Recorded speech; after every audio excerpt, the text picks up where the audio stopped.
Imagine the Atlantic Ocean on December 4th, 1872. Open water, calm sky, and a lonely sailing ship drifting in the distance. No distress flag, no visible damage, just a strange, silent silhouette on the horizon.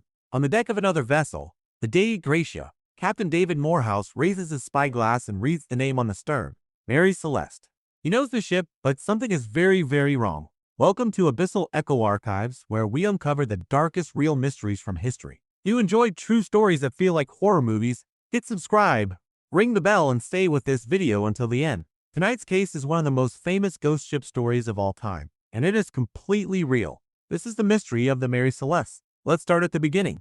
Mary Celeste was built in 1861 in Nova Scotia.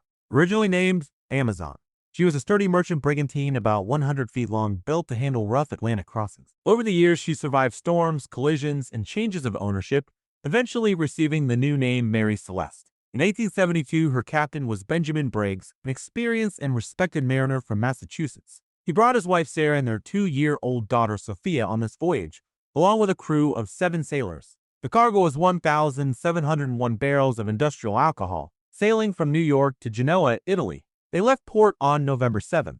The weather was good, the logbook looked routine, and then the ship went quiet. The last entry in the Mary Celeste logbook is dated November 25th, 1872. It records a normal position in the Atlantic and notes that everything is fine. After that, there are no more entries.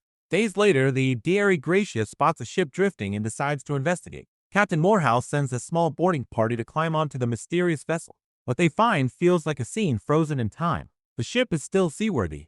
Some sails are set, some are loose, but there is nothing that clearly explains why anyone would abandon it. Below deck, they discover food and water supplies that could have lasted for months. In the galley, cooking utensils and provisions are in place as if someone had recently been preparing a meal. In the crew's quarters, clothes are folded, personal items are stored neatly, and everything looks strangely normal. The real horror lies in what is missing. The only lifeboat is gone. Some navigation instruments, including the chronometer and the sextant, have disappeared. The logbook stops on that calm November day. There are no signs of a struggle, no blood, no obvious damage from a storm. The cargo of alcohol is almost completely intact, although later reports mention that a few barrels were leaking.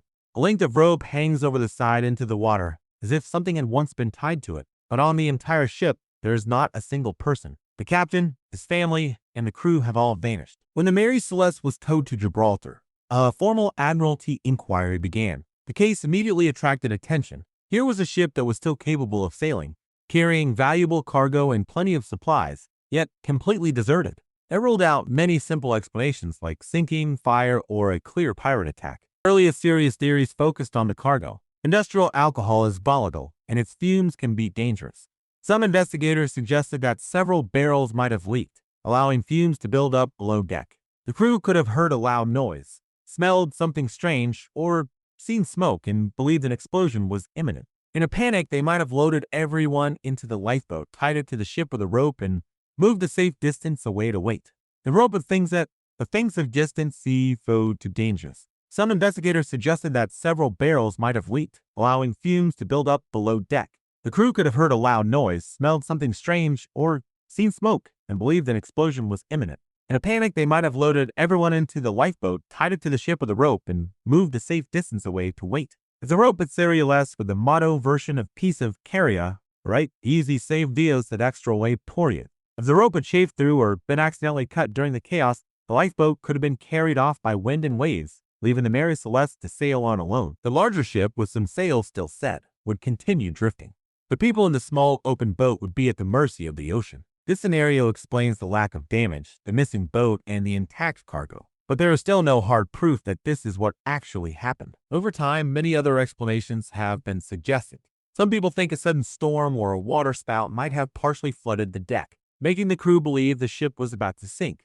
Others point to problems with the pumps, combined with confusing readings, which could have led to a mistaken impression that water was rising dangerously fast inside the hull. More dramatic theories involve pirates, mutiny, or murder for insurance money.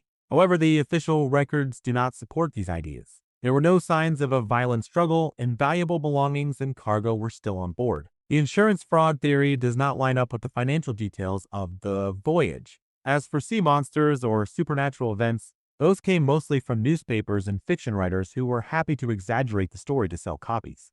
As the years passed, the Mary Celeste gradually turned into legend. She appeared in short stories, novels, and later in movies and documentaries. Sir Arthur Conan Doyle even wrote a fictionalized version that helped spread the image of the ghost ship. Yet, behind all the myths, the core facts remain the same. A real ship, a real crew, and a real disappearance that no one has ever fully explained. After the events of 1872, the Mary Celeste continued to sail under different owners for more than a decade. Sailors who served on her later claimed the ship was unlucky and told stories about strange noises and eerie feelings on board, which only added to her haunted reputation. Eventually, in 1885, she was deliberately run aground near Haiti in a failed insurance scheme and was badly damaged. The physical story ended there, but the mystery of her missing people did not. Modern historians tend to believe that the most likely explanation is a combination of factors: leaking alcohol, fear of an explosion, confusion about the ship's condition, and a tragic decision to abandon it too soon. Even this reasonable theory, though, is only an educated guess. There are no surviving eyewitnesses and no recovered remains from the crew. The Atlantic kept its secrets. Today, the Mary Celeste still appears on lists of the greatest unsolved mysteries. It is a rare example of a case where the basic facts are well documented, but the crucial moment, the choice to leave the ship, is completely unknown. That gap is exactly where our imagination goes dark. What do you think really happened on the Mary Celeste? Leave your theory in the comments, subscribe for more real unsolved stories, and join Abyssal Echo Archives as we dive into the next mystery.